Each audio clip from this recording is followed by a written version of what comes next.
All right, we are coming up on, well, we're a little past 6, but details. We've got shit going on.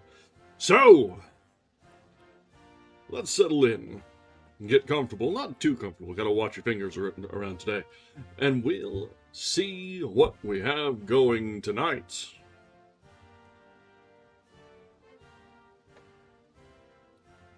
Hello, and welcome back.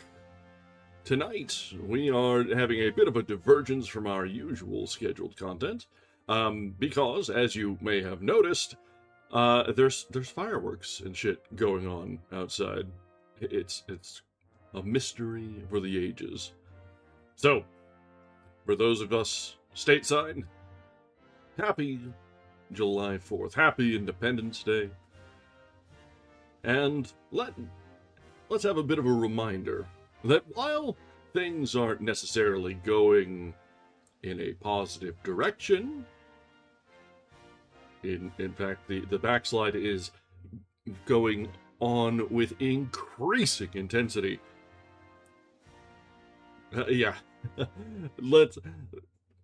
Despite all of the problems that we see, I think today it's important to take note that nobody has a monopoly on this shit. Left, right, center, otherwise. Today is not about a celebration, not really. It's about an opportunity to reflect, center, find where we started and where we're going. And I might be making a bit of a statement with the flag on screen, but you know what? Fuck it. Things aren't great right now. And that's fine. It's okay to not be okay. It's all about how you approach it and how you try and do better. And so today, we're going to start off, as is quickly becoming a tradition around here. We did it last year, but we're going to start off by reading where it all started. We're going to start off with the Declaration of Independence, and then we'll find out where we go from there. We might pull up, if I can find it, we might find something from, like, Franklin. We might pull up some Federalist Papers. I don't know. But I think this is a good opportunity to recenter and see the ideals that this country was started on, and try and keep that in mind. Yes, we've most certainly lost our way, and even the past, the founding fathers and such, were not without their own problems. So, we're not trying to romanticize things too much here. But, despite all that, let's have some fun. Blow some shit up, grill some stuff, and keep in mind that it's a journey, we're in it together, even if we don't necessarily like our neighbors. Alright, that's as preachy as I'm going to get for now. So let's go ahead and shift over to our reading nook, and let's get started. We probably won't have a terribly long program tonight. I have some grilling to do myself, but we still need to have some sort of observation, correct? Alright, so let's get going. Oh, Z, I didn't even notice. You resubbed. Thank you very much. For some reason, it didn't show up on my chat. Let's pop the chat out there. And for 6 months, holy shit! Thanks, Z. Thank you so much. Alright, so let's go ahead and get things started. So, we come to where it all began. And, funny enough, what was it? A few years ago, I think someone on Twitter was tweeting out the Declaration of Independence and was getting flagged as hate speech or whatnot, or as being, like, inciting to violence. Like, okay. Maybe that's a note on where we are these days. So let's participate in that spirit of revolution, shall we? With the Declaration of the Independence of the United States of America. When, in the course of human events, it becomes necessary for one people to dissolve the political bands which have connected them with another, and to assume, among the powers of the earth, the separate and equal station to which the laws of nature and of nature's God entitle them, a decent respect to the opinions of mankind requires that they should declare the causes which impel them to the separation. We hold these truths to be self-evident, that all men are created equal, that they are endowed by their Creator with certain unalienable rights, that among these are life, liberty, and the pursuit of happiness, that to secure these rights governments are instituted among men, deriving their powers from the consent of the governed, that whenever any form of government becomes destructive of these ends, it is the right of the people to alter or to abolish it, and to institute new government, laying its foundation on such principles and organizing its powers in such form as to them shall seem most likely to affect their safety and happiness. Prudence, indeed, will dictate that governments long established should not be changed for light and transient causes, and accordingly, all experience hath shown that mankind are more disposed to suffer, while evils are sufferable, than to right themselves by abolishing the forms to which they are accustomed. But when a long train of abuses and usurpations, pursuing invariably the same object, evinces a design to reduce them under absolute despotism, it is their right, it is their duty, to throw off such government, and to provide new guards for their future security. Such has been the patient sufferance of these colonies, and such is now the necessity which constrains them to alter their former systems of government. The history of the present King of Great Britain is a history of repeated injuries and usurpations, all having in direct object the establishment of an absolute tyranny over these states. To prove this, let facts be submitted to a candid world. He has refused his assent to laws, the most wholesome and necessary for the public good. He has forbidden his governors to pass laws of immediate and pressing importance, unless suspended in their operation till his assent should be obtained, and when so suspended he has utterly neglected to attend to them.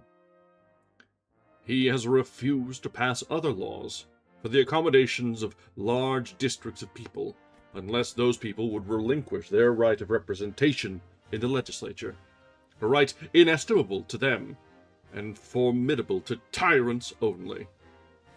He has called together legislative bodies at places unusual, uncomfortable, and distant from the depository of their public records. Hey, welcome. I actually don't have a Discord server, but thanks for showing interest. Appreciate you. He has called together legislative bodies at places unusual, uncomfortable, and distant from the depository of their public records, for the sole purpose of fatiguing them into compliance with his measures. He has dissolved representative houses repeatedly, for opposing with manly firmness his invasions on the rights of the people. He has refused, for a long time after such dissolutions, to cause others to be elected, whereby the legislative powers, incapable of annihilation, have returned to the people at large for their exercise. the state remaining in the meantime exposed to all the dangers of invasion from without and convulsions within. He has endeavored to prevent the population of these states, for that purpose obstructing the laws of naturalization of foreigners, refusing to pass others to encourage their migration hither, and raising the conditions of new appropriations of lands. He has obstructed the administration of justice by refusing his assent to laws for establishing judiciary powers. He has made judges dependent on his will alone for the tenure of their offices and the amount and payment of their salaries. He has erected a multitude of new offices and sent hither swarms of officers to harass our people and eat out their substance. He has kept among us, in times of peace, standing armies without the consent of our legislatures. He has affected to render the military independent of and superior to the civil power. He has combined with others to subject us to a jurisdiction foreign to our Constitution, and unacknowledged by our laws, giving his assent to their acts of pretended legislation. For quartering large bodies of armed troops among us, for protecting them by a mock trial from the punishment for any murders which they should commit on the inhabitant of these states. For cutting off our trade with all parts of the world, for imposing taxes on us without our consent, for depriving us, in many cases, of the benefits of trial by jury, for transporting us beyond seas to be tried for pretended offenses,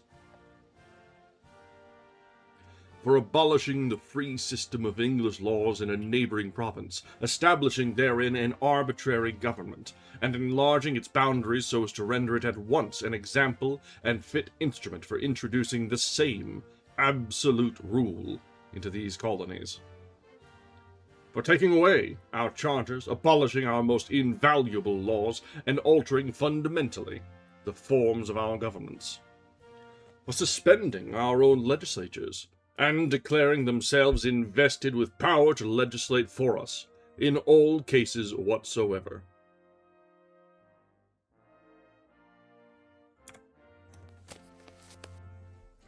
He has abdicated government here, by declaring us out of his protection and waging war against us.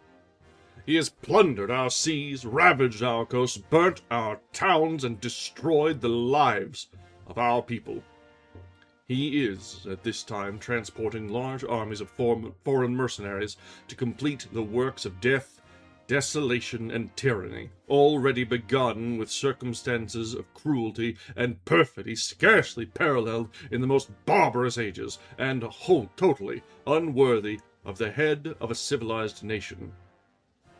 He has constrained our fellow citizens taken captive on the high seas to bear arms against their country, to become the executioners of their friends and brethren, or to fall themselves by their hands. He has excited domestic insurrections amongst us, and has endeavored to bring on the inhabitants of our frontiers, the merciless Indian savages. Calm down, Jeff. Whose known rule of warfare is an indistinguished destruction of all ages, sexes, and conditions. In every stage of these oppressions we have petitioned for redress, in the most humble terms. Our repeated petitions have been answered only by repeated injury. A prince, whose character is thus marked by every act which may define a tyrant, is unfit to be the ruler of a free people. Nor have we been wanting in attention to our British brethren. We have warned them from time to time of attempts by their legislature to extend an unwarrantable jurisdiction over us. We have reminded them of the circumstances of our emigration and settlement here. We have appealed to their native justice and magnanimity, and we have conjured them by the ties of our common kindred to disavow these usurpations, which would, inevitably, interrupt our connections and correspondence. They, too, have been deaf to the voice of justice and consanguinity. We must, therefore, acquiesce in the necessity which denounces our separation, and hold them, as we hold the rest of mankind, enemies in war, in peace, friends. We, therefore, the representatives of the United States of America, in General Congress assembled, appealing to the Supreme Judge of the world for the rectitude of our intentions, do, in the name and by the authority of the good people of these colonies, solemnly publish and declare that these united colonies are, and of right ought to be, free and independent states, that they are absolved from all allegiance to the British Crown, and that all political connection between them and the state of Great Britain is and ought to be totally dissolved, and that, as free and independent states, they have full power to levy war, conclude peace, contract alliances, establish commerce, and to do all other acts and things which independent states may of right do. And for the support of this declaration, with a firm reliance on the protection of divine providence, we mutually pledge to each other our lives, our fortunes, and our sacred honor. All right, that was the American Declaration of Independence. And it is remarkably chilling how so much of it still feels pertinent. It's been 250 years to the day, and we are once again reminded that history tends to go in a circular sort of motion. We don't really learn our lessons very well, do we? All right, let's see. We've got a few other bits and bobs on this one. We have the Bill of Rights that we can go through. That's pretty short. Yeah, let's go ahead. We're going to go ahead and read the Bill of Rights, which is a sort of continuation on the founding principles of America. So, the 10 original amendments to the Constitution, the Bill of Rights. Amendment the First. Congress shall make no law respecting an establishment of religion, or prohibiting the free exercise thereof, or abridging the freedom of speech, or of the press, or the right of the people peaceably to assemble and to petition the government for a redress of grievances. This one comes under fire very, very frequently. Amendment the Second. A well-regulated militia being necessary to the security of a free state, the right of the people to keep and bear arms shall not be infringed. And from here, so many of our problems have sprung. Amendment the Third. No soldier shall in time of peace be quartered in any house without the consent of the owner, nor in time of war, but in a manner to be prescribed by law. Not terribly relevant in most of times, but still important to keep on the books. At least in the modern age. Amendment the Fourth. The right of the people to be secure in their persons, houses, papers, and effects against unreasonable searches and seizures shall not be violated, and no warrants shall issue but upon probable cause, supported by oath or affirmation, and particularly describing the place to be searched and the persons or things to be seized. Yes. This one is tread upon quite frequently. ACAB. Amendment the Fifth. No person shall be held to answer for a capital or otherwise infamous crime unless on a presentment or indictment of a grand jury, except in cases arising in the land or naval forces or in the militia, when in actual service in time of war or public danger, nor shall any person be subject for the same offense to be twice put in jeopardy of life or limb.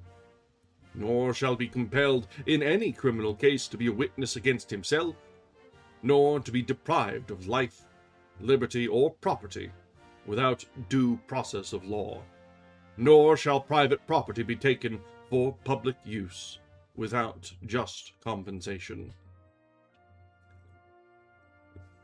And again, we see pretty regularly that this one gets tread upon. Civil forfeiture and such. Fuck off. Get the fuck out of here. Amendment the 6th. In all criminal prosecutions, the accused shall enjoy the right to a speedy and public trial by an impartial jury of the state and district wherein the crime shall have been committed, which district shall have been previously ascertained by law, and to be informed of the nature and cause of the accusation, to be confronted with the witnesses against him, to have compulsory process for obtaining witnesses in his favor, and to have the assistance of counsel for his defense. Amendment the 7th.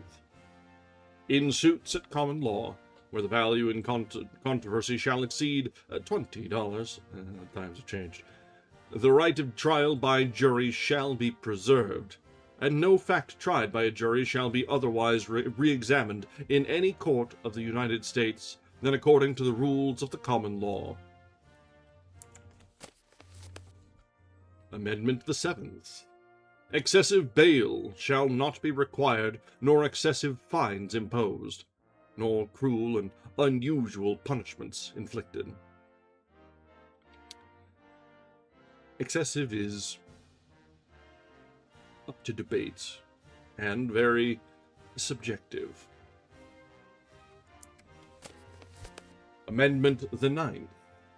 The enumeration in the Constitution of certain rights shall not be construed to deny or disparage others retained by the people. Amendment the 10th. The powers not delegated by the United States to the United States by the Constitution, nor prohibited by it to the states, are reserved to the states respectively, or to the people. Yeah, the word choices do a lot of heavy lifting. You're right. And certain things, this is generally accepted that this was written with the intention of being timeless, but there are some things that just do not carry water. Alright, so we've got the few pictures of the original draft as written. Good old Tommy J was very interesting penmanship in some places.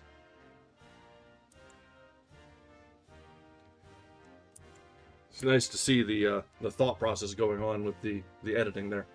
All right, let's see. So that is what I had originally planned, just to get us started. And let's see what we can find.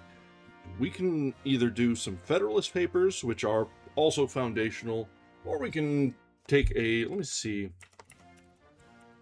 if there's anything by good old Ben Franklin, because he's a riot and a half, let's be real. There's the autobiography. Oh, okay, yeah, let's just take our pick. There's the autobiography might be a little much. We're not going that hard tonight. There's the memoirs.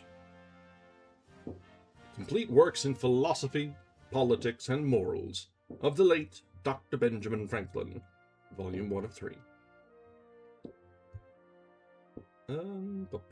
Yeah, let's do that.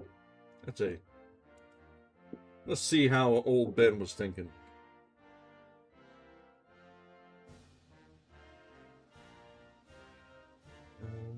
Get this downloaded.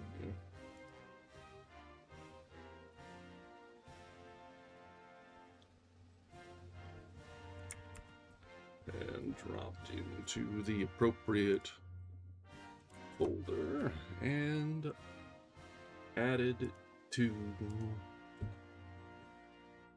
here we are. Let's close this one and hit this one. See if it comes through. Yeah, perfect. All right, so I'm not sure how long this is. If we bail early, we bail early. But let's get started, because this is in the same vein as what we started with, and the theme and ideals that we are really taking to heart.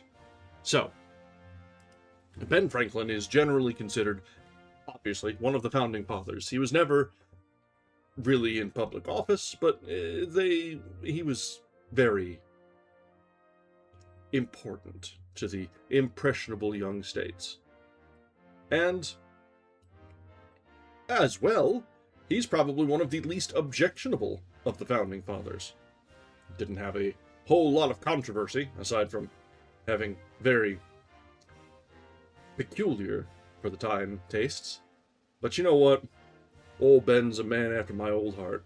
So, let's see what we have to see with the complete works in philosophy, politics, and morals of the late Dr. Benjamin Franklin.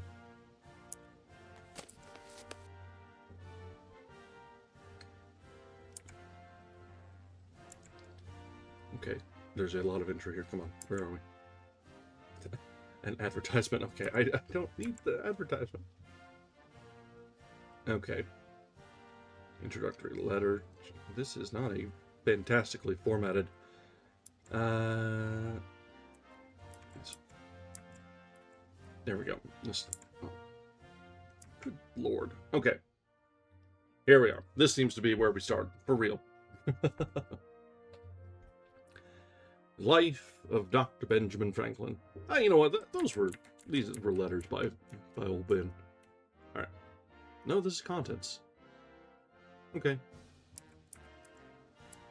I should have done a little bit of homework on this, but meh. All right. Life of Dr. Benjamin Franklin. My dear son, I have amused myself with collecting some little anecdotes of my family.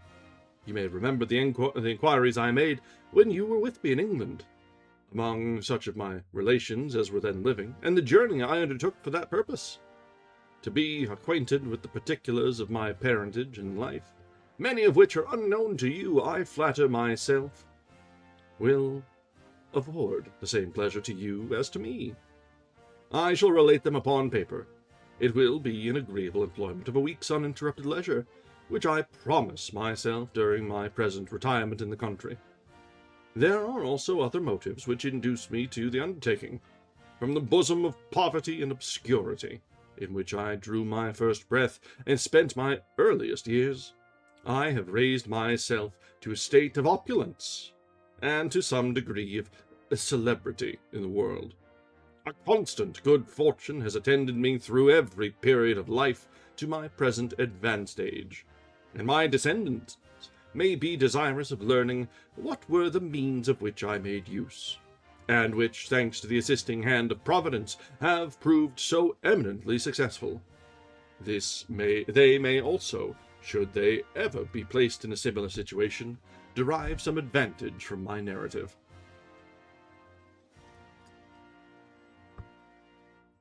When I reflect, as I frequently do, upon the felicity I have enjoyed, I sometimes say to myself that, were the offer made me, I would engage to run again, from beginning to end, the same career of life. All I would ask should be the privilege of an author to correct, in a second edition, certain errors of the first. I could wish, likewise, if it were in my power, to change some trivial incidents and events for others more favorable. Were this, however, denied me, still would I not decline the offer. But since a repetition of life cannot take place, there is nothing which, in my opinion, so nearly resembles it as to call to mind all its circumstances, and, to render their remembrance more durable, commit them to writing. By thus employing myself, I shall yield to the inclination so natural in old men, to talk of themselves and their exploits, and may freely follow my bent, without being tiresome to those who, from respect to my age, might think themselves obliged to listen to me as well as as they will be at liberty to read me, or not, as they please. In fine, and I may as well avow it, since nobody would scarcely would believe me were I to deny it, I shall, perhaps, by this employment gratify my vanity. Scarcely, indeed, have I ever read or heard the introductory phrase, I may say without vanity, but some striking and characteristic instance of vanity has immediately followed. The generality of men hate vanity in others, however strongly they may be tinctured with it themselves. For myself, I pay obeisance to it whenever I meet with it, persuaded that it is advantageous as well to the individual whom it governs as to those who are within the sphere of its influence. Of consequence, it would in many cases not be wholly absurd that a man should count his vanity among the other sweets of life, and give thanks to Providence for the blessing. And here, let me with all humility acknowledge that to divine Providence I am indebted for the felicity I have hitherto enjoyed. It is that power alone which has furnished me with the means I have employed, and that has crowned them with success. My faith in this respect leads me to hope, though I cannot count upon it, that the divine goodness will still be exercised towards me, either by prolonging the duration of my happiness to the close of life, or by giving me fortitude to support any melancholy reverse, which may happen to me, as to so many others. My future fortune is unknown but to Him in whose hand is our destiny, and who can make our very afflictions subservient to our benefit. One of my uncles, desirous, like myself, of collecting anecdotes of our family, gave me some notes, from which I have derived many particulars respecting our ancestors. From these I learn that they had lived in the same village, Eton, in Northamptonshire, upon a freehold of about 30 acres, for the space of at least 300 years. How long they had resided there prior to that period my uncle had been unable to discover, probably ever since the institution of surnames, when they took the appellation of Franklin, which had formerly been the name of a particular order of individuals. This petty estate would not have sufficed for their subsistence had they not added the trade of blacksmith, which was perpetuated in the family down to my uncle's time, the eldest son having been uniformly brought up to this employment, a custom which both he and my father observed with respect to their eldest sons. In the researches I made at Eton, I found no account of their births, marriages, and deaths earlier than the year 1555. Parish register did not extending farther back than that period. This register informed me that I was the youngest son of the youngest branch of the family, counting 5 generations. My grandfather, Thomas, who was born in 1598, lived at Eton till he was too old to continue his trade, when he retired to Banbury in Oxfordshire, where his son John, who was a dyer, resided, and with whom my father was apprenticed. He died and was buried there. We saw his monument in 1758. His eldest son lived in the family house at Eton, which he bequeathed, with the land belonging to it, to his only daughter, who, in concert with her husband, Mr. Fisher of Wellingborough, afterwards sold it to Mr. Ested, the present proprietor. My grandfather had 4 surviving sons, Thomas, John, Benjamin, and Josias. I shall give you such particulars of them as my memory will furnish, not having my papers here, in which you will find a more minute account, if they are not lost during my absence.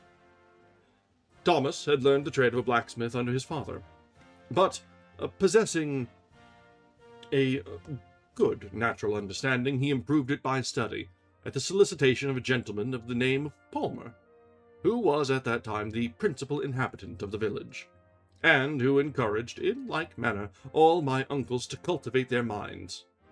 Thomas thus rendered himself competent to the functions of a country attorney, soon became an essential personage in the affairs of the village, and was one of the chief movers of every public enterprise.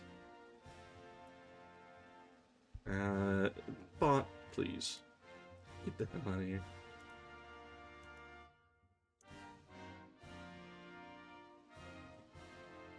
As well relative to the county as the town of Northampton.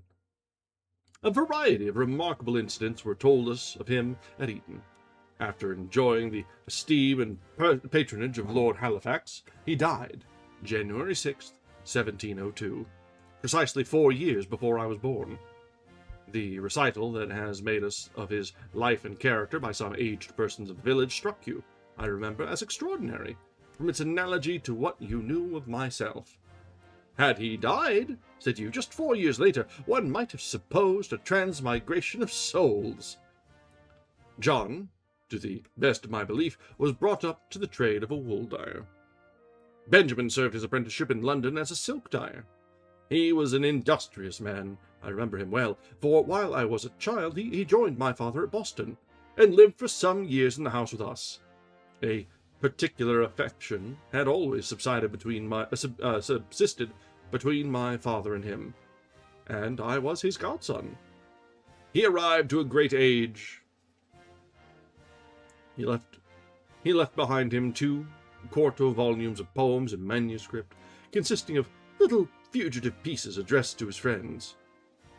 He had invented a shorthand, which he taught me, but having never made use of it, I have now forgotten it. He was a man of piety, and a constant attendant on the best preachers, whose sermons he took a pleasure in writing down according to the expeditory method he had devised. I've beaten the shorthand.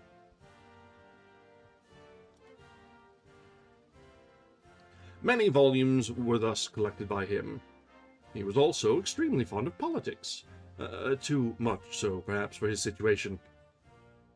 I lately found in London a collection which he had made of all the principal pamphlets relative to public affairs, from the year 1641 to 1717. Many volumes are wanting, as appears by the series of numbers, but there still remain 8 in folio, and 24 in quarto and octavo. The collection had fallen into the hands of a second-hand bookseller, who, knowing me by having sold me some books, brought it to me. My uncle, it seems, had left it behind him on his departure for America some 50 years ago. I found various notes of his writing in the margins. His grandson, Samuel, is now living at Boston. Our humble family had early embraced the Reformation. They remained faithfully attached during the reign of Queen Mary, when they were in danger of being molested on account of their zeal against popery. They had an English Bible, and to conceal it to the more securely, they conceived the project of fastening it open with pack threads across the leaves, on the inside of the lid of the closed stool. When my great-grandfather wished to read to his family, he reversed the lid of the closed stool upon his knees, and passed the leaves from one side to the other, which were held down on each by the pack thread. One of the children was stationed at the door to give notice if he saw the proctor, an officer of the spiritual corps, make his appearance. In that case, the lid was restored to its place, with the Bible concealed under it as before. I had this anecdote from my Uncle Benjamin. The whole family preserved its attachment to the Church of England till towards the close of the reign of Charles II, when certain ministers, who had been ejected as nonconformists, having held conventicles in Northamptonshire, they were joined by Benjamin and Josias, who adhered to them ever after. The rest of the family continued in the Episcopal Church. My father Josias married early in life, and he went with his wife and 3 children to New England about the year 1682. Conventicles being at that time prohibited by law and frequently disturbed, some considerate persons of his acquaintance determined to go to America, where they hoped to enjoy the free exercise of their religion, and my father was prevailed on to accompany them. My father had also, by the same wife, 4 children born in America, and 10 others by a second wife, damn dude, making in all 17. I remember to have seen 13 seated together at his table, who all arrived to years of maturity and were married. I was the last of the sons, and the youngest child, excepting 2 daughters. I was born at Boston, in New England. My mother, the second wife, was Abiah Folger, daughter of Peter Folger, one of the first colonists of New England, of whom the Cotton Mather makes honorable mention. Cotton Mather. In his ecclesiastical history of that province as a pious and learned Englishman, if I rightly recollect his expressions. I have been told of his having written a variety of little pieces, but there appears to be only one in print, which I met with many years ago. It was published in the year 1675, and is in familiar verse, agreeably to the taste of the times and the country. The author addresses himself to the governors, for the time being speaks for the liberty of conscience, and in favor of the Anabaptists, Quakers, and other sectaries who had suffered persecution. To this persecution he attributes the war with the natives and other calamities which afflicted the country, regarding them as the judgments of God in punishment of so odious an offense, and he exhorts the government to the repeal of laws so contrary to charity. The poem appeared to be written with a manly freedom and a pleasing simplicity. I recollect the 6 concluding lines, though I have forgotten the order of words, of the 2 first, the sense of which was that his censures were dictated by benevolence, and that of consequence he wished to be known as the author, because, said he, I hate from my very soul dissimulation. From Sherburne, where I dwell, I therefore put my name. Your friend, who means you well, Peter Folger. My brothers were all put apprentices to different trades. With respect to myself, I was sent, at the age of 8 years, to a grammar school. My father destined me for the church, and already regarded me as the chaplain of the family. The promptitude with which from my infancy I had learned to read, for I do not remember to have ever been without this acquirement, and the encouragement of his friends who assured him that I should one day certainly become a man of letters, confirmed him in this design. My uncle Benjamin approved also of the scheme, and promised to give me all his volumes of sermons written, as I have said, in the shorthand of his invention, if I would take the pains to learn it. I remained, however, scarcely a year at the grammar school, although in this short interval I had risen from the middle to the head of my class, from thence to the class immediately above, and was to pass at the end of the year to the one next in order. But my father, burdened with a numerous family, found that he was incapable, without subjecting himself to difficulties, of providing for the expenses of a collegiate education. And considering besides, as I heard him say to his friends, that persons so educated were often poorly provided for, he renounced his first intentions, took me from the grammar school, and sent me to a school for writing and arithmetic, kept by a Mr. George Brownwell, who was a skilful master, and succeeded very well in his profession by employing gentle means only, and such as were calculated to encourage his scholars. Under him I soon acquired an excellent hand, but I failed in arithmetic, and made therein no sort of progress. At 10 years of age, I was called home to assist my father in his occupation, which was that of a soap boiler and tallow chandler, a business to which he had served no apprenticeship, but which he embraced on his arrival in New England, because he found his own, that of a dyer, in too little request to enable him to maintain his family. I was accordingly employed in cutting the wicks, filling the molds, taking care of the shop, carrying messages, etc. This business displeased me, and I had felt a strong inclination for a sea life, but my father set his face against it. The vicinity of the water, however, gave me frequent opportunities of venturing myself both upon it and within it, and I soon acquired the art of swimming, and of managing a boat. When embarked with other children, the helm was commonly deputed to me, particularly on difficult occasions, and in every other project I was almost always the leader of the troop, whom I sometimes involved in embarrassments. I shall give an instance of this which demonstrates an early disposition of mind for public enterprises, though the one in question was not conducted by justice. The mill pond was terminated on one side by a marsh, upon the others, the borders of which we were accustomed to take our stand, at high water, to angle for small fish. By dint of walking, we had converted the place into a perfect quagmire. My proposal was to erect a wharf that should afford us firm footing, and I pointed out to my companions a large heap of stones, intended for the building a new house near the marsh, and which were well adapted for our purpose. Accordingly, when the workmen retired in the evening, I assembled a number of my playfellows, and by laboring diligently like ants, sometimes 4 of us, uniting our strength to carry a single stone, we removed them all, and constructed our little quay.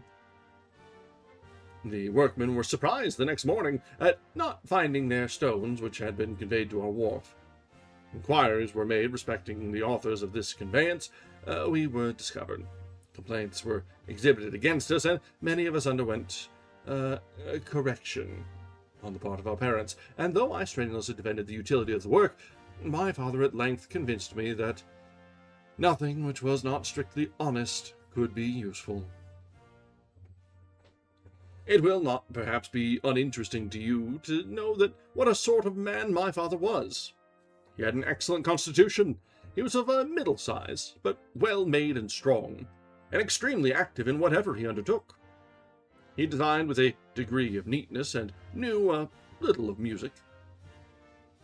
His voice was sonorous and agreeable, so that when he sung a psalm or hymn with the accompaniment of his violin, as was his frequent practice in an evening, when the labors of the day were finished, it was truly delightful to hear him. Versed also in mechanics, and could, upon occasion, use the tools of a variety of trades. But his greatest excellence was a sound understanding and solid judgment in matters of prudence, both in public and private life. In the former, indeed, he never engaged, because his numerous family and the mediocrity of his fortune kept him unremittingly employed in the duties of his profession. But I well remember that the leading men of the place used frequently to come and ask his advice respecting the affairs of the town, or of the church to which he belonged, and that they paid much deference to his opinion. Individuals were also in the habit of consulting him in their private affairs, and he was often chosen arbiter between contending parties. He was fond of having at his table, as often as possible, some friends, or well-informed neighbors, capable of rational conversation, and he was always careful to introduce useful or ingenious topics of discourse, which might tend to form the minds of his children. By this means he early attracted our attention to what was just, prudent, and beneficial in the conduct of life. He never talked of the meats which appeared upon the table, never discussed whether they were well or ill dressed, of a good or bad flavor, high seasoned or otherwise, preferable or inferior to this or that dish of a similar kind. Thus accustomed from my infancy to the utmost inattention as to these objects, I have been perfectly regardless of what kind of food was before me, and I pay so little attention to it even now that it would be a hard matter for me to recollect, a few hours after I had dined, of what my dinner had consisted. When traveling, I have particularly experienced the advantage of this habit. It has often happened to me to be in company with persons who, having a more delicate, because of a more exercised taste, have suffered in many cases considerable inconvenience, while, as to myself, I have had nothing to desire. My mother was likewise possessed of an excellent constitution. She suckled all her 10 children, and I never heard either her or my father complain of any other disorder than that of which they died. My father at the age of 87, and my mother at 85. They are buried together at Boston, where a few years ago I placed a marble over their grave with this inscription: "Here lie Josias Franklin and Abia his wife." They lived together with reciprocal affection, for 59 years, and without private fortune, without lucrative employment, by assiduous labor and honest industry. Decently supported a numerous family, and educated with success 13 children and 7 grandchildren. Let this example, reader, encourage thee diligently to discharge the duties of thy calling, and to rely on the support of divine providence. He was pious and prudent, she discreet and virtuous. Their youngest son, from sentiment of filial piety, consecrates this stone to their memory. I perceive by my rambling digressions that I am growing old, but we do not dress for a private company as for a formal ball. This deserves, perhaps, the name of negligence. All right, we've got ads that are about to kick off in, well, not 4 minutes, but let's go ahead and we'll fire them off a little early. I'll set a highlight here. Obviously, we're not going to be getting through a whole ton of this. And we'll probably stop at about the 2-hour mark, like our normal days. Not like our long 4-hour Friday readings. Because I'm sure we all have things that are planned. So, for now, let's take a short break. Stand up, stretch your legs, top up your drinks. And we'll be back in just a little longer to continue to explore the meandering thoughts and history of Ben Franklin.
All right, we are back. So, let's continue. A reminder here, we are currently reading the complete works at... Where'd it go? The complete works in philosophy, politics, and morals of the late Dr. Benjamin Franklin. We started off tonight reading the Declaration of Independence as a reminder that despite the trajectory that we see today, it's okay to not be okay. We can understand that we can do better. Looking back on our roots and seeing where we came from as a country, let it be a reminder and an inspiration that we can do better. Not a celebration of what we are today, but a celebration of what we could be tomorrow, with enough work and honest civic duty. So, with that reminder and bit of seriousness out of the way, let's return to silly old Ben's reminiscing and see where he's going to meander through memory lane next.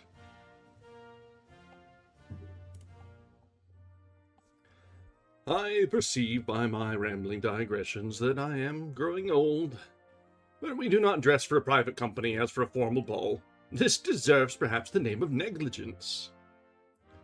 To return, I thus continued employed in my father's trade for the space of 2 years. That is to say, till I arrived at 12 years of age.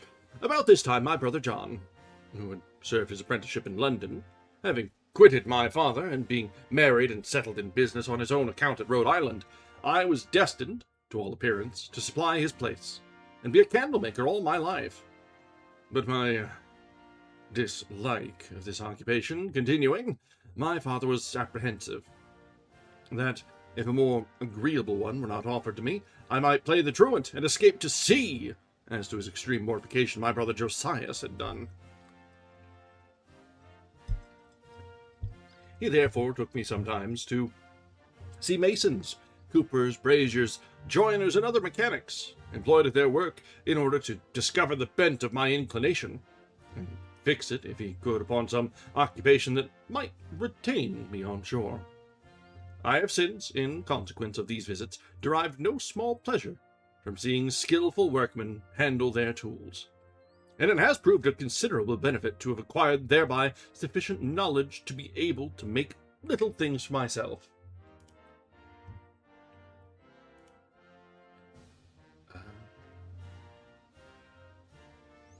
When I have had no mechanic in hand, and to construct small machines for my experiments, while the idea I have conceived has been fresh and strongly impressed on my imagination.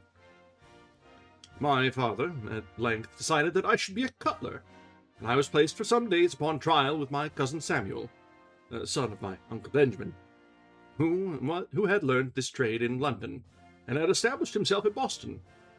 But the premium he required for my apprenticeship displeasing my father, I was recalled home. From my earliest years I had been passionately fond of reading, and I laid out in books all the money I could procure. I was particularly pleased with accounts of voyages. My first acquisition was Bunyan's works in small separate volumes. These I afterwards sold in order to buy an historical collection by R. Burton, which consisted of small, cheap volumes, counting in all to about 40 or 50. My father's little library was principally made up of books of practical and polemical theology. I read the greatest part of them. I have since often regretted that at a time when I had so great a thirst for knowledge, more eligible books had not fallen into my hands. It was then a point decided that I should not be educated for the church.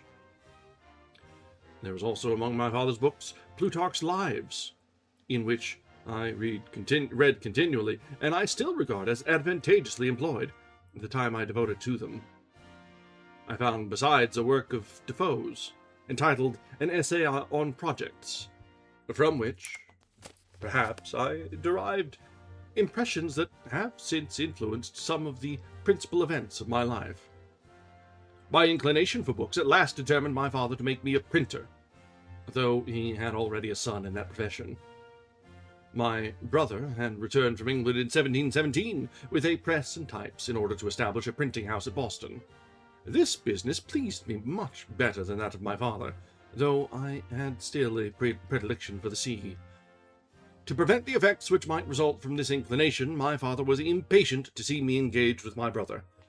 I held back for some time. At length, however, I suffered myself to be persuaded, and signed my indentures, being then only 12 years of age.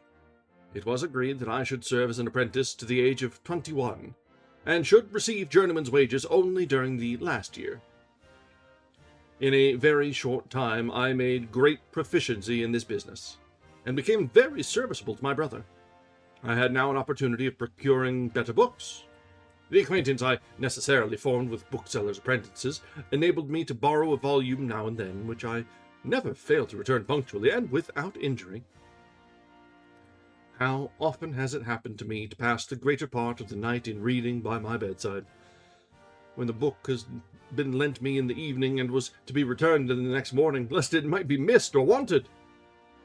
At length, Mr. Matthew Adams, an ingenious tradesman, who had a handsome collection of books, and who frequented our printing house, took notice of me. He invited me to see his library, and had the goodness to lend me any books I was desirous of reading. I then took a strange fancy for poetry, and composed several little pieces. My brother, thinking he might find his account in it, encouraged me and engaged me to write 2 ballads. One, called The Lighthouse Tragedy, contained an account of the shipwreck of Captain Worthilake and his 2 daughters. The other was a sailor's song on the capture of the noted pirate called Teach, or Blackbeard.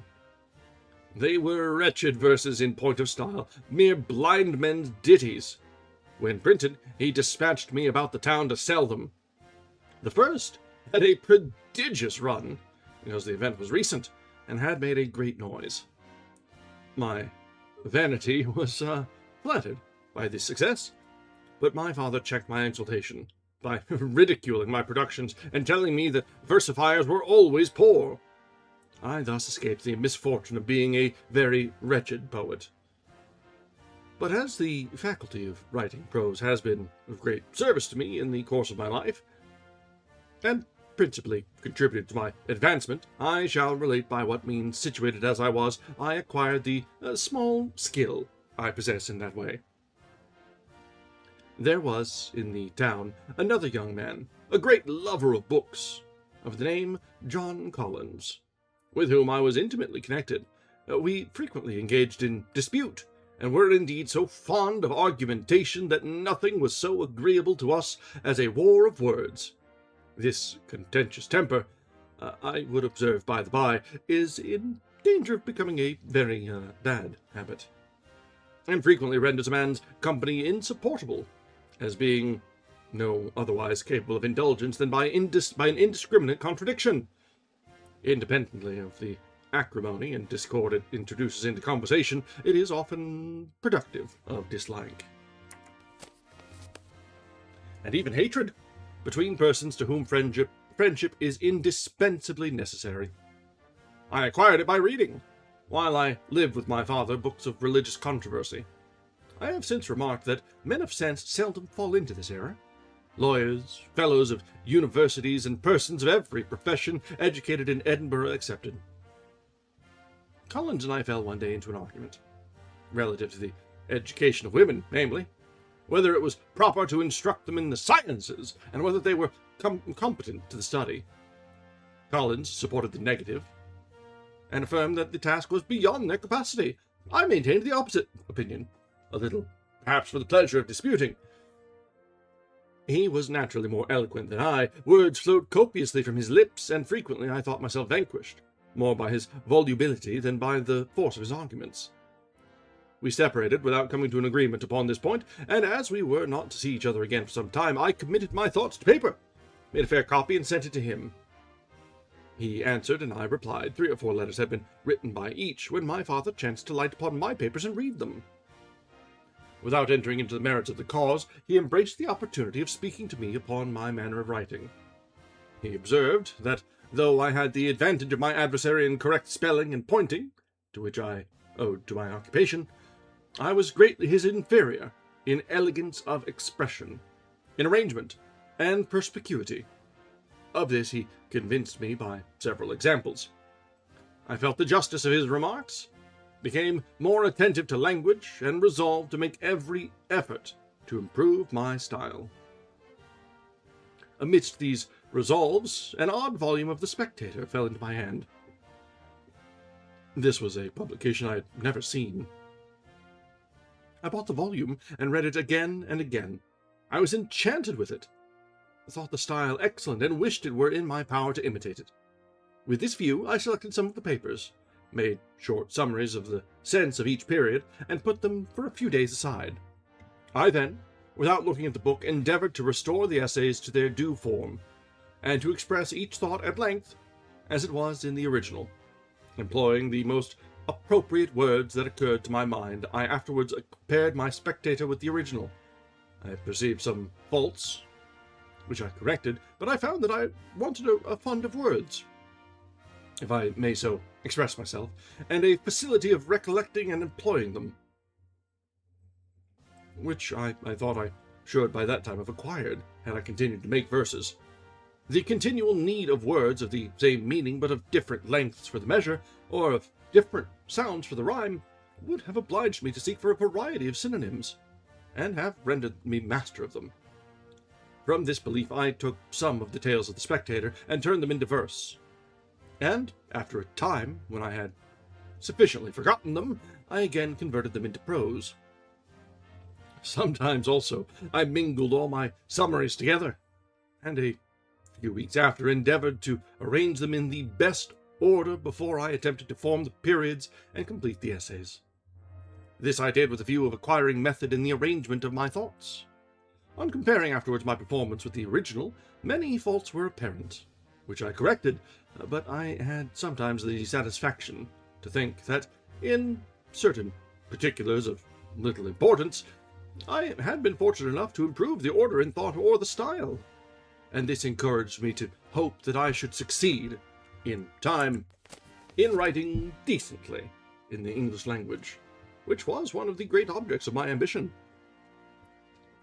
The time which I devoted to these exercises and to reading was the evening after my day's labor was finished, the morning before it began, and Sundays, when I could escape attending divine service. While I lived with my father, he had insisted on my punctual attendance on public worship, and I still considered it as a duty, but a duty which I thought I had no time to practice. When about 16 years of age, a work of Tyron's fell into my hands, in which he recommends vegetable diet. I determined to observe it. My brother, being a bachelor, did not keep house, but boarded with his apprentices in a neighboring family. My refusing to eat animal food was found inconvenient. I was often scolded for my singularity. I attended to the mode in which Tyron prepared some of his dishes, particularly how to boil potatoes and rice, and make hasty puddings. I then said to my brother that if he would allow me, per week, half what he paid for my board, I would undertake to maintain myself. The offer was instantly embraced, and I soon found that of what he gave me I was able to save half. This was a new fund for the purchase of books, and other advantages resulted to me from the plan. When my brother and his workmen left the printing house to go to dinner, I remained behind, and dispatching my frugal meal, which frequently consisted of a biscuit only, or a slice of bread and a bunch of raisins, or a bun from the pastry cook's with a glass of water, I had the rest of the time, till their return, for study, and my progress therein was proportioned to that clearness of ideas and quickness of conception which are the fruit of temperance in eating and drinking. It was about this period that, having one day been put to the blush for my ignorance in the art of calculation, which I had twice failed to learn while at school, I took Cocker's Treatise of Arithmetic, and went through it by myself, with the utmost ease. I also read a book of navigation by Seller and Sturmey, and made myself master of the little geometry it contains. but I never proceeded far in this science. Nearly at the time I read Locke on the Human Understanding and the Art of Thinking by Messieurs du Port-Royal. While laboring to form and improve my style, I met with an English grammar, which I believe was Greenwood's, having at the end of it 2 little essays on rhetoric and logic. In the latter, I found a model of disputation, after the manner of Socrates. Shortly after, I procured Xenophon's work, entitled Memorable Things of Socrates. Shortly after, in which are various examples of the same method. Charmed to a degree of enthusiasm which this mode of disputing I adopted it, and renouncing blunt contradiction and direct and positive argument, I assumed the character of an humble questioner. An humble questioner. That's always... language evolves. The perusal of Shaftesbury and Collins had made me a skeptic, and being previously as to many doctrines of Christianity, I found Socrates' method to be both safest for myself as well as the most embarrassing to those against whom I employed it. It soon afforded me singular pleasure. I incessantly practiced it, and became very adroit in obtaining, even from persons of superior understanding, concessions of which they did not foresee the consequence. Thus I involved them in difficulties from which they were unable to extricate themselves, and sometimes obtained victories which neither my cause nor my arguments merited. This method I continued to employ for some years, but I afterwards abandoned it by degrees, retaining only the habit of expressing myself with modest diffidence, and never making use when I advanced any proposition which might be controverted, or of the words certainly, undoubtedly, or any others which might give the appearance of being obstinately attached to my opinion. I rather said, I imagine, I suppose, or it appears to me that such a thing is so or so. For such reasons, or it is so, if I am not mistaken. This habit has, I think, been of considerable advantage to me, when I have had occasion to impress my opinion on the minds of others, and persuade them to the adoption of the measures I have suggested. And since the chief ends of conversation are to inform or be informed, to please or to persuade, I could wish that intelligent or well-meaning men would not themselves diminish the power they possess of being useful, by a positive and presumptuous manner of expressing themselves, which scarcely ever fails to disgust the hearer, and is only calculated to excite opposition, and defeat every purpose for which the faculty of speech has been bestowed on man. In short, if you wish to inform, a positive and dogmatical manner of advancing your opinion may provoke contradiction, and prevent your being heard with attention. On the other hand, if with a desire of being informed and of benefiting by the knowledge of others, you express yourself as being strongly attached to your own opinions, modest and sensible men, who do not love disputation, will leave you in tranquil possession of your errors. By following such a method, you can rarely hope to please your auditors, conciliate their goodwill, or work conviction on those whom you may be desirous of gaining over to your views. Pope judiciously observes, Men must be taught, as if you taught them not, and things unknown proposed, as things forgot. And in the same poem he afterwards advises us to speak, though sure with seeming diffidence. He might have added to these lines one that he has coupled elsewhere, in my opinion, with less propriety. It is this: For want of modesty is want of sense. If you ask why I say with less propriety, I must give you the 2 lines together. Immodest words admit of no defense, for want of decency is want of sense. Now, want of sense, when a man has the misfortune to be so circumstanced, is it not a kind of excuse for want of modesty? And would not the verses have been more accurate if they had been constructed thus? Immodest words admit but this defense, that want of decency is want of sense. Oh, but I leave the decision of this to better judges than myself. All right. Ben, Mr. Franklin, Dr. Franklin, you have a meandering mode of communication. Yes, that is Ben Franklin in a nutshell, is meandering.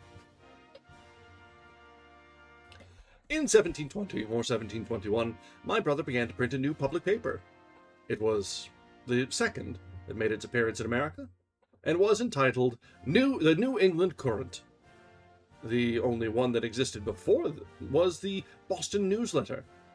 Some of his friends, I remember, would have dissuaded him from this undertaking. Yeah, he was self-aware of his rambling. That is certainly something to his credit. Some of his friends, I remember, would have dissuaded him from this undertaking, as a thing that was not likely to succeed, a single newspaper being, in their opinion, sufficient for all America. At present, however, in 1771, there are no less than 25. But he carried his project into execution, and I was employed in distributing the copies to his customers, after having assisted in composing and working them off.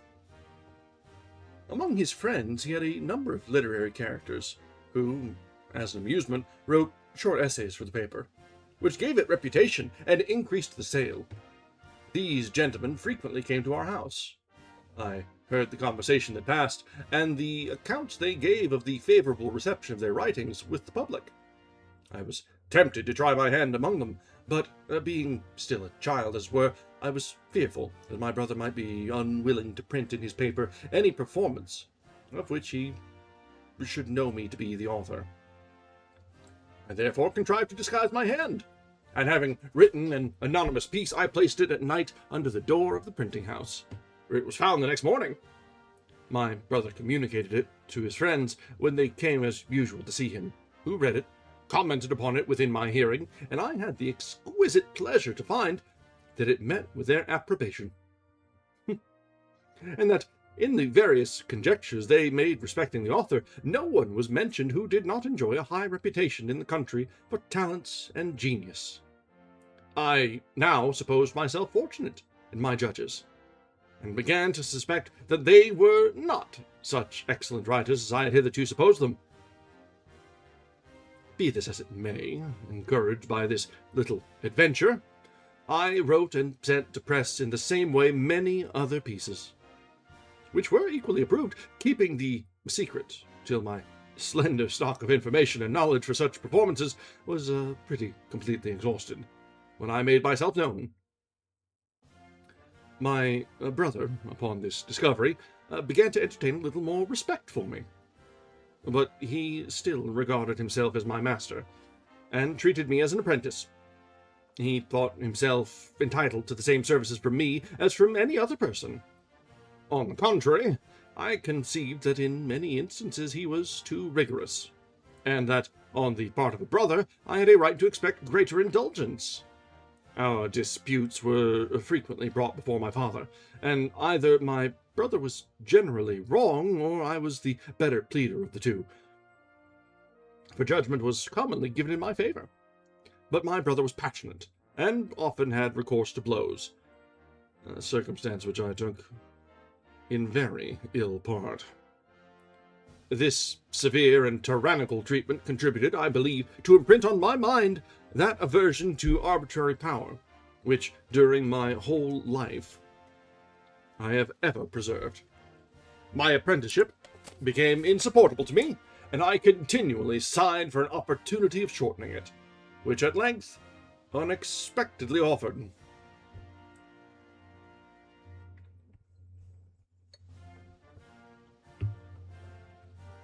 An article inserted in our paper upon some political subject, which I have now forgotten, gave offense to the assembly. My brother was taken into custody, censured, and ordered into confinement for a month, because, as I presume, he would not discover the author. I was also taken up and examined before the council, but though I gave them no satisfaction, they contented themselves with reprimanding, and then dismissed me, considering me probably as bound in quality of apprentice to keep my master's secret. The imprisonment of my brother kindled my resentment.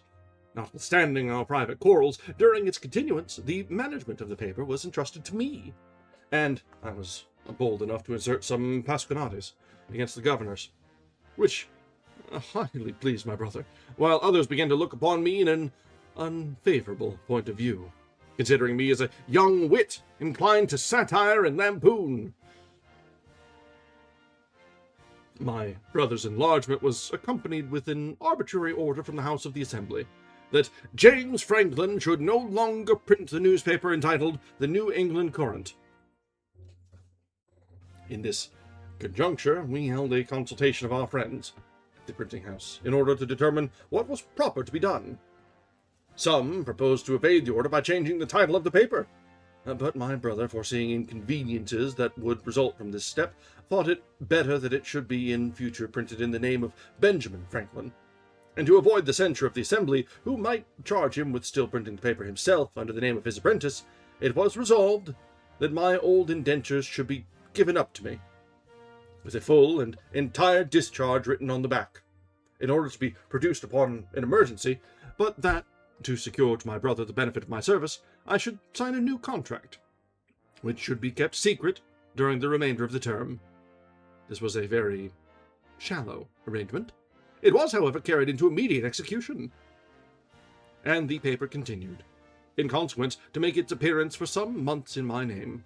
At length, a new difference arising between my brother and me, I ventured to take advantage of my liberty, presuming that he would not dare to produce the new contract. It was undoubtedly dishonorable to avail myself of this circumstance, and I reckon this action as one of the first errors of my life. But I was little capable of estimating it at its true value, embittered as my mind had been by the recollection of the blows I had received. Exclusively of his passionate treatment of me, my brother was by no means a man of an ill temper, and perhaps my manners had been too much impertinence not to afford it a very natural pretext. When he knew that it was my determination to quit him, he wished to prevent my finding employment elsewhere. He went to all the printing houses in the town, and prejudiced the masters against me, who accordingly refused to employ me. The idea then suggested itself to me of going to New York, the nearest town in which there was a printing office. The farther recollection confirmed me in the design of leaving Boston, where I had already rendered myself an object of suspicion to the governing party. It was probable, from the arbitrary proceedings of the Assembly in the affair of my brother, that by remaining I should soon have been exposed to difficulties, which I had the greater reason to apprehend, as from my indiscreet disputes upon the subject of religion, I began to be regarded by pious souls with horror, either as an apostate or an atheist. I came, therefore, to a resolution. But my father, in this instance siding with my brother, presumed that if I attempted to depart openly, measures would be taken to prevent me. My friend Collins undertook to favor my flight. He agreed for my passage with the captain of a New York sloop, to whom he represented me as a young man of his acquaintance, who had an affair with a girl of bad character, whose parents wished to compel me to marry her, and that of consequence I could neither make my appearance nor go off publicly. I sold part of my books to procure a small sum of money, and went privately on board the sloop. By favor of a good wind, I found myself in 3 days at New York, nearly 300 miles from my home, at the age of only 17 years, without knowing an individual in the place, and with very little money in my pocket. The inclination I had felt for seafaring life had entirely subsided, or I should now have been able to gratify it, but having another trade, and believing myself to be a tolerable workman, I hesitated not to offer my services to old Mr. William Bradford, who had been the first printer in Pennsylvania. He had quitted that province on account of a quarrel with George Keith, the governor. He could not give me employment himself, having little to do and already as many persons as he wanted, He told me that his son, a printer at Philadelphia, had lately lost his principal workman, Aquila Rose, who was dead, and that if I would go thither, he believed that he would engage me. Philadelphia was 100 miles farther. I hesitated not to embark in a boat in order to repair, by the shortest cut of the sea, to Amboy. Amboy? Yeah. Leaving my trunk and effects to come after me by the usual and more tedious conveyance. In crossing the bay, we met with a squall, which shattered to pieces our rotten sails, prevented us from entering the Kill, and threw us upon Long Island. During the squall, a drunken Dutchman, who, like myself, was a passenger in the boat, fell into the sea. At the moment that he was sinking, I seized him by the foretop, saved him, and drew him on board. This immersion sobered him a little, so that he fell asleep, after having taken from his pocket a volume, which he requested me to dry. This volume I found to be my old favorite Bunyan, in Dutch, a beautiful impression on fine paper, with copperplate engravings, a dress in which I had never seen it in its original language. I have since learned that it has been translated into almost all the languages of Europe. And next to the Bible, I am persuaded it is one of the books which has had the greatest spread. Honest John is the first that I know of who has mixed narrative and dialogue together, a mode of writing very engaging to the reader, who, in the most interesting passages, finds himself admitted, as it were, into the company and present at the conversation. Defoe has imitated it with success in his Robinson Crusoe, his Moll Flanders, and other works, as also Richardson in his Pamela, etc. That's an interesting take, that Honest John by Bunyan is like one of the pioneers of the modern novel, with an interweaving of dialogue and prose together. It can work. In approaching the island, we found that we had made a part of the coast where it was not possible to land, on account of the strong breakers produced by the rocky shore. We cast anchor and veered the cable towards the shore. Some men who stood upon the brink hallooed to us, while we did the same on our part. But the wind was so high, and the waves so noisy, that we could neither of us hear each other. There were some canoes upon the bank, and we called out to them, and made signs to prevail on them to come and take us up. But either they did not understand us, or they deemed our request impracticable, and withdrew. Night came on, and nothing remained for us but to wait quietly the subsiding of the wind, till when we determined, that is, the pilot and I, to sleep if possible. For that purpose we went below the hatches along with the Dutchman, who was drenched with water. The sea broke over the boat and reached us in our retreat, so that we were presently as completely drenched as he. We had very little repose during the whole night, but the wind abating the next day, we succeeded in reaching Amboy before it was dark, and after having passed 30 hours without provisions, and with no other drink than a bottle of bad rum, the water upon which we rode being salt, in the evening I went to bed with a very violent fever. I had somewhere read that cold water, drank plentifully, was a remedy in such cases. I followed the prescription, was in a profuse sweat for the greater part of the night, and the fever left me. The next day I crossed the river in a ferry boat, and continued my journey on foot. I had 50 miles to walk in order to reach Burlington, where I was told I should find passage boats that would convey me to Philadelphia.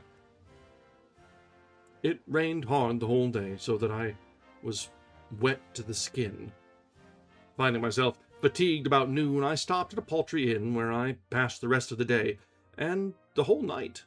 Beginning to regret that I had quitted my home, I made, besides, so wretched a figure, that I was suspected to be some runaway servant. This I discovered by the questions that were asked me, and I felt that I was every moment in danger of being taken up as such. The next day, however, I continued my journey, and arrived in the evening at an inn, 8 or 10 miles from Burlington, that was kept by one Dr. Brown. This man entered into conversation with me while I took some refreshment, and perceiving that I had read a little, he expressed towards me considerable interest in and friendship. Our acquaintance continued during the remainder of his life. I believe him to have been what is called an itinerant doctor, for there was no town in England, or indeed in Europe, of which he could not give a particular account. He was neither deficient in understanding or literature, but he was a sad infidel, and some years later wickedly undertook to travesty the Bible in burlesque verse, as Cotton has travestied Virgil.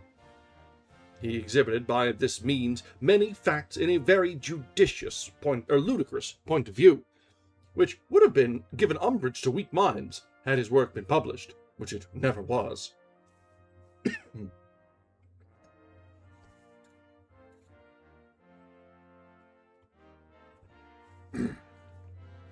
I spent the night at his house, and reached Burlington the next morning. On my arrival, I had the mortification to learn that the ordinary passage boats had sailed a little before. This was on a Saturday, and there would be no other boat till the Tuesday following. I returned to the house of an old woman in the town who had sold me some gingerbread to eat on my passage, and I asked her for advice. She invited me to take up my abode with her, till an opportunity offered for me to embark. Fatigued and having traveled so far on foot, I accepted her invitation. When she understood that I was a printer, she would have persuaded me to stay at Burlington and set up my trade, but she was little aware of the capital that would be necessary for such a purpose. I was treated while at her house with true hospitality. She gave me, with the utmost goodwill, a dinner of beefsteaks, and would accept of nothing in return but a pint of ale. Here, I imagined myself to be fixed till the Tuesday in the ensuing week, but walking out in the evening by the riverside, I saw a boat with a number of persons in it approach. It was going to Philadelphia, and the company took me in. As there was no wind, we could only make our way with oars. About midnight, not perceiving the town, some of the company were of opinion that we must have passed it, and we were unwilling to row any further. The rest, not knowing where we were, it was resolved that we should stop. We drew towards the shore, entered a creek, and landed near some old palisades, which served us for firewood, it being a cold night in October. Here we stayed till day, when one of the company found the place in which we were to be Cooper's Creek, a little above Philadelphia, which in reality we perceived the moment we were out of the creek. We arrived on Sunday, about 8 or 9 o'clock in the morning, and landed on Market Street Wharf. I have entered into the particulars of my voyage, and shall in like manner describe my first entrance into the city, that you may be able to compare beginnings so little auspicious with the figure I have since made. On my arrival at Philadelphia, I was in my working dress, my best clothes being to come by sea. I was covered with dirt, my pockets were filled with shirts and stockings, I was unacquainted with a single soul in the place, and knew not where to seek for a lodging. Fatigued with walking, rowing, and having passed the night without sleep, I was extremely hungry, and all my money consisted of a Dutch dollar and about a shilling's worth of coppers, which I gave to the boatman for my passage. As I had assisted them in the rowing, they refused it at first, but I insisted on their taking it. A man is sometimes more generous when he has little than when he has much money, probably because, in the first case, he is desirous of concealing his poverty. I walked towards the top of the street, looking eagerly on both sides till I came to Market Street, where I met a child with a loaf of bread. Often had I made my dinner on dry bread. I inquired where he had bought it, and went straight to the baker's shop, which he pointed out to me. I asked for some biscuits, expecting to find such as we had at Boston, but they made it seems, none of the sort at Philadelphia. I then asked for a 3-penny loaf. They made no loaves of that price. Finding myself ignorant of the prices, as well as of the different kinds of bread, I desired him to let me have 3-penny worth of bread of some kind or other. He gave me 3 large rolls. I was surprised at receiving so much. I took them, however, and having no room in my pockets, walked on with a roll under each arm, eating the third. In this manner, I went through Market Street to 4th Street, and passed the house of Mr. Reed, the father of my future wife. She was standing at the door, observed me, and thought with reason that I made a very singular and grotesque appearance. I then turned the corner and went through Chestnut Street, eating my roll all the way, and having made this round, I found myself again on Market Street Wharf, near the boat in which I arrived. I stepped into it to take a draught of the river water, and finding myself satisfied with my first roll, I gave the other two to a woman and her child, who had come down the river with us in the boat, and was waiting to continue her journey. Thus refreshed, I regained the street, which was now full of well-dressed people, all going the same way. I joined them, and was thus led to a large Quakers' meeting house near the marketplace. I sat down with the rest, and after looking round me for some time, hearing nothing said, and being drowsy from my last night's labor and want of rest, I fell into a sound sleep. In this state, I continued till the assembly dispersed, when one of the congregation had the goodness to wake me. This was consequently the first house I entered, or in which I slept, at Philadelphia. I began again to walk along the street by the riverside, and, looking attentively in the face of everyone I met, I at length perceived a young Quaker, whose countenance pleased me. I accosted him, and begged him to inform me where a stranger might find lodging. We were then near the sign of the Three Mariners. They receive travelers here, said he, but it is not a house that bears a good character. If you will go with me, I will shew you a better one. He conducted me to the Crooked Billet in Water Street.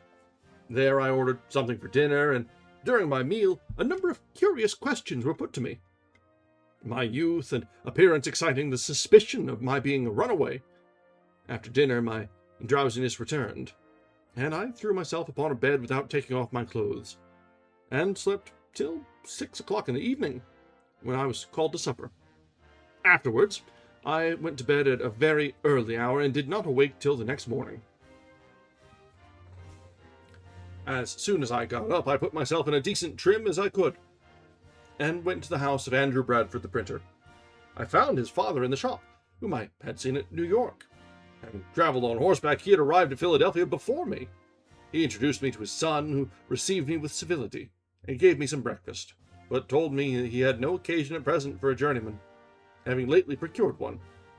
He added that there was another printer, newly settled in the town, of the name of Keimer, who might perhaps employ me, and in the case of refusal, I should be welcome to lodge at his house, and he would give me a little work now and then, till something better should offer.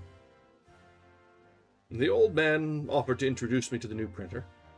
When we were at his house, "Neighbor," said he, "I bring you a young man in the printing business. Perhaps you may have need of his services."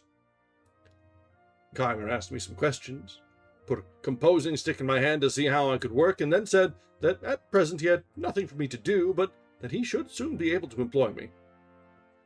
At the same time, taking old Bradford for an inhabitant of the town well disposed toward him, he communicated his project to him, and the prospect he had of success.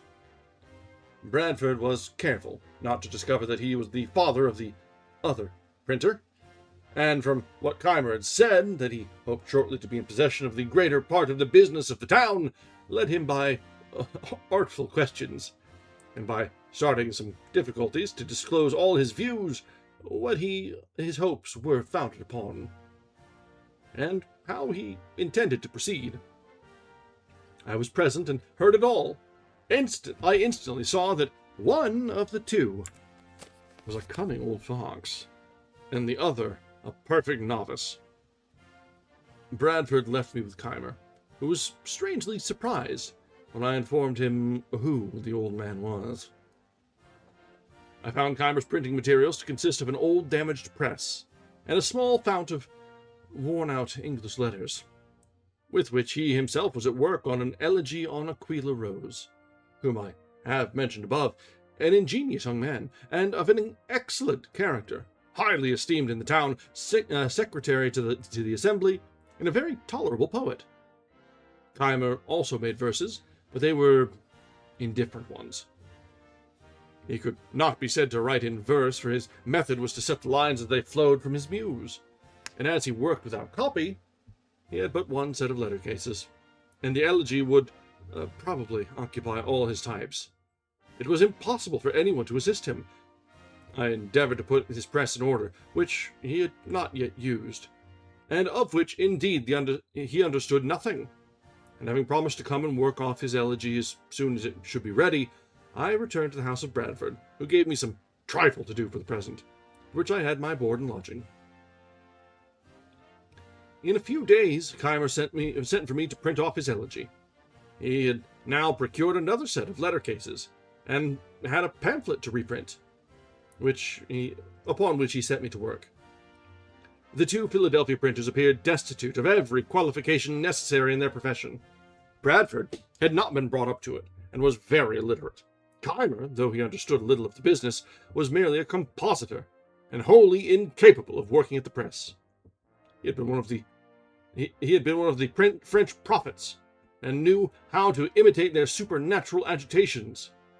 At the time of our first acquaintance, he professed no particular religion, but a little of all upon occasion. He was totally ignorant of the world, and a great knave at heart, as I had afterwards an opportunity of experiencing. Keimer could not endure that. Working with him, I should lodge at Bradford's. He had indeed a house, but it was unfurnished, so that he could not take me in. He procured me a lodging at Mr. Reed's, his landlord's, whom I have already mentioned. My trunk and effects being now arrived, I thought of making, in the eyes of Miss Reed, a more respectable appearance than when chance exhibited me to her view, eating my roll and wandering in the streets. From this period, I began to contract acquaintance with such young people of the town as were fond of reading, and spent my evenings with them agreeably, while at the same time I gained money by my industry, and, thanks to my frugality, lived contented. I thus forgot Boston as much as possible, and wished everyone to be ignorant of the place of my residence, except my friend Collins, to whom I wrote, and who kept my secret. An incident, however, arrived, which sent me home much sooner than I had proposed. I had a brother-in-law of the name of Robert Holmes, master of a trading sloop from Boston to Delaware. Being at Newcastle, 40 miles below Philadelphia, he heard of me and wrote to inform me of the chagrin which my sudden departure from Boston had occasioned my parents, and of the affection which they still entertained for me, assuring me that if I would return, everything should be adjusted to my satisfaction, and he was very pressing in his entreaties. I answered his letter, thanked him for his advice, and explained the reasons which had induced me to quit Boston, which with such force and clearness that he was convinced I had been less to blame than he had imagined. All right, let's go ahead and set a bit of a break here. A highlight and a bookmark as appropriate. So we're not really going to be digging into this too terribly much as far as an ongoing reading. It might be this just becomes our annual thing. We just read more of Ben Franklin, in addition to other seasonally appropriate readings. But I do have something that I would like us to wrap up with.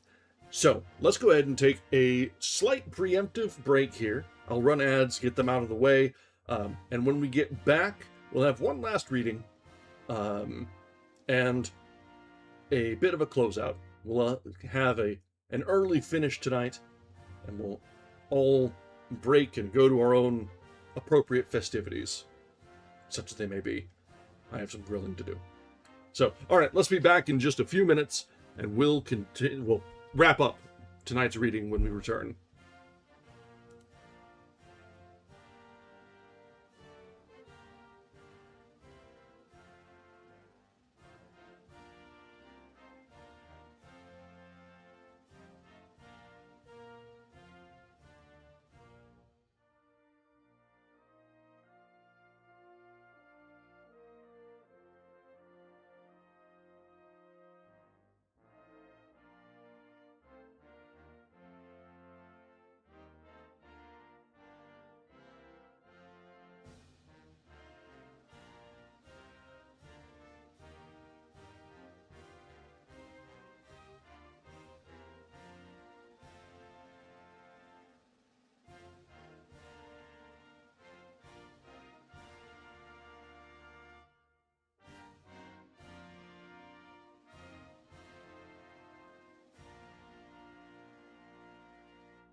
All right, we are back. And so we're just going to wrap up tonight with a very short bit of reading. We're not going to read the entire Constitution here, no. But we started off tonight with reading the Declaration of Independence. And I think it is fitting to round out our civic education, such as it is, with just reminding ourselves of what we are founded upon with the preamble, just the preamble of the Constitution. We already read the Bill of Rights, and going through the articles is a very dry read. But I do periodically like to come back to the preamble. I don't know about you guys. When I was in school, grade school, I think it's like 4th or 5th grade, they made us memorize and recite the preamble. It was, when you're 10, that feels like a monumental task. Now? Yep. Man, I miss Schoolhouse Rock. I wish that Schoolhouse Rock was a great teaching mechanism to introduce kids to all sorts of complex topics. Just good. You got introduction to grammar, literature, government, civics, all sorts of shit. Very good. And it is a travesty, a crying shame that it's fallen into such lack of awareness. Kids these days do not know how bad they have it by not having ready access to Schoolhouse Rock. Anyway, let's go ahead and wrap up tonight's readings with the preamble of the Constitution. Then we'll have a little bit of a yap, and then we'll wrap up and we'll go to do our grilling and fireworks and such as may be appropriate. So, the preamble to the Constitution of the United States of America, written in 1787. We, the people of the United States, in order to form a more perfect union, establish justice, ensure domestic tranquility, provide for the common defense, promote the general welfare, and secure the blessings of liberty to ourselves and our posterity, do ordain and establish this Constitution for the United States of America.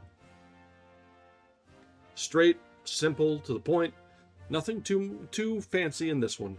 It is just setting out the groundwork for what the government is meant to do. Give us stability, defense, and continuity.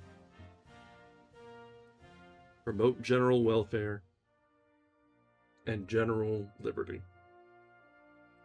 And that is something that is often lost track of. But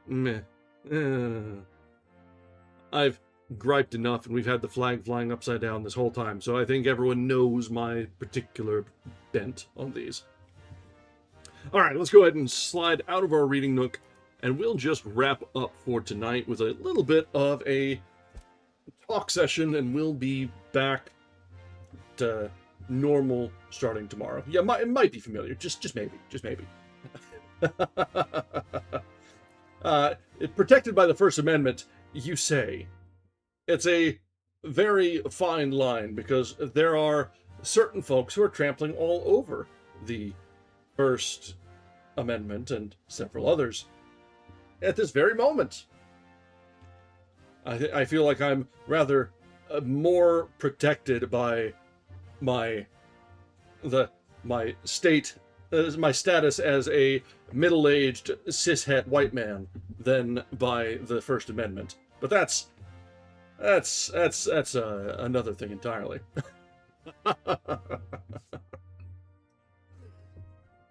All right, so it's been a weird week, hasn't it?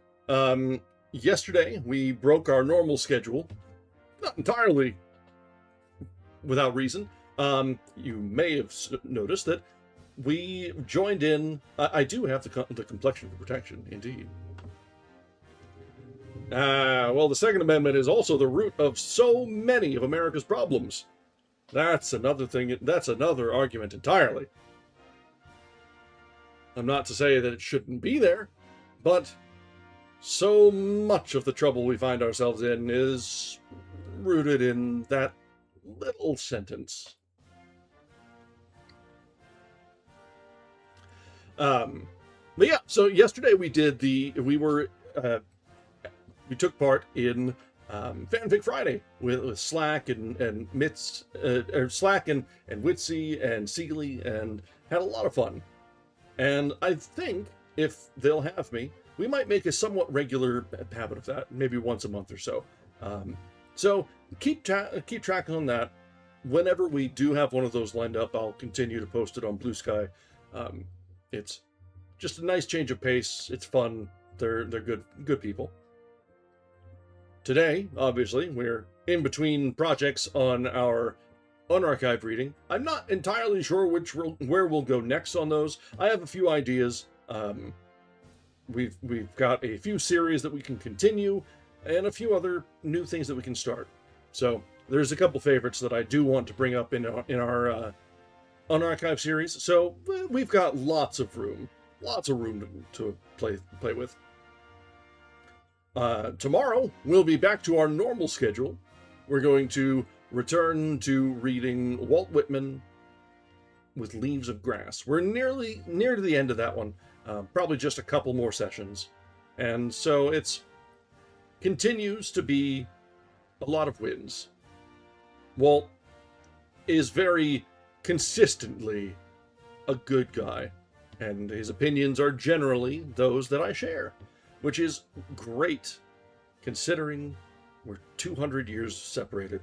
It's great to see that goodness and optimism, well, I'm not always that optimistic, but general goodness and acceptance and positivity are always present, no matter where you're coming from, where you're going to.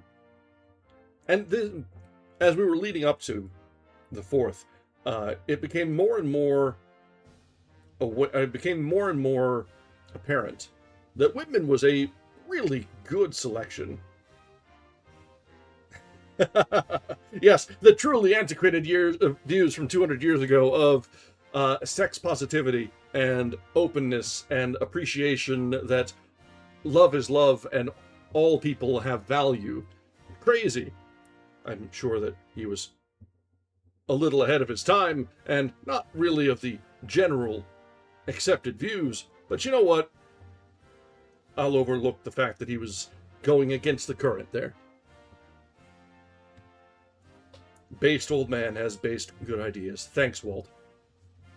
I fucking wish that, like, if people would look back and say, hey, yeah, they had these old ideas back then. That's great. Let's do that.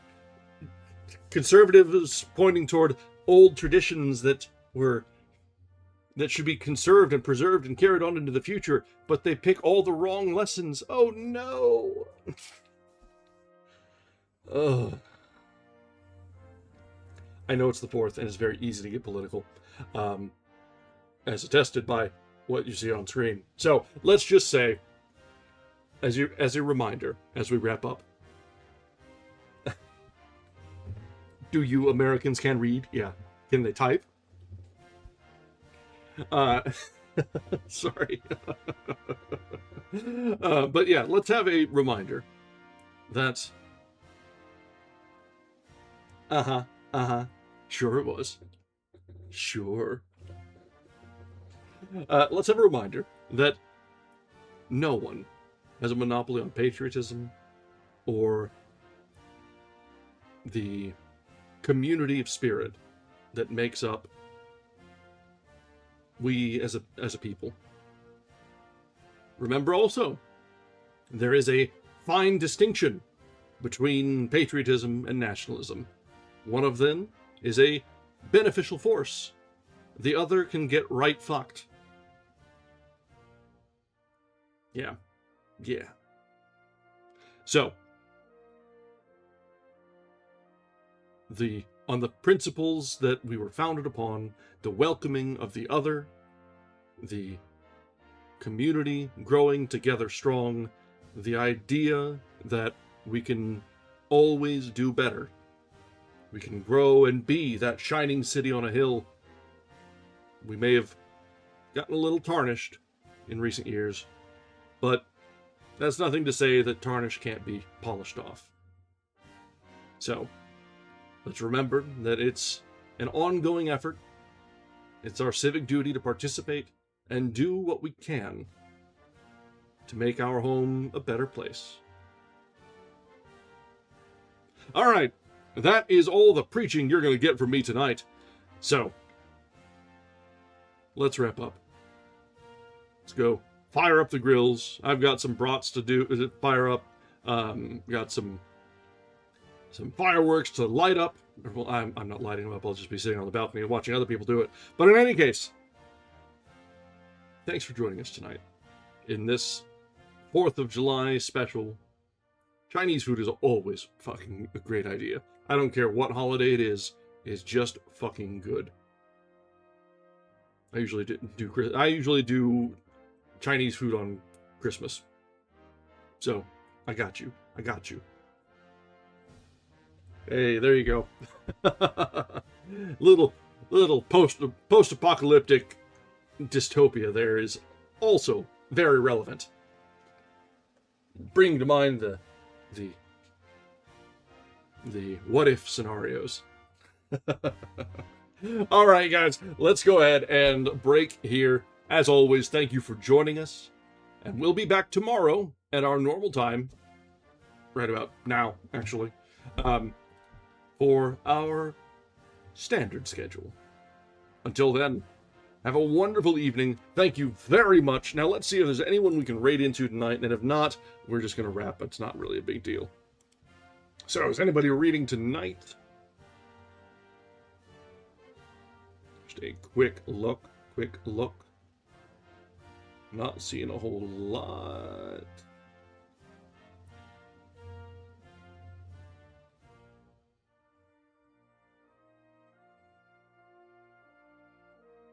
Bunch of people, but they're all writing and co-working. Yeah, that's fine. We just will not raid tonight. We're going to have a nice, easy evening. I don't want to feel indebted toward hanging out with whoever we raid into. Because I always feel like we should, right? Anyway, thanks for joining us. Until next time, have a great evening. Be careful. Don't lose any fingers. Good night.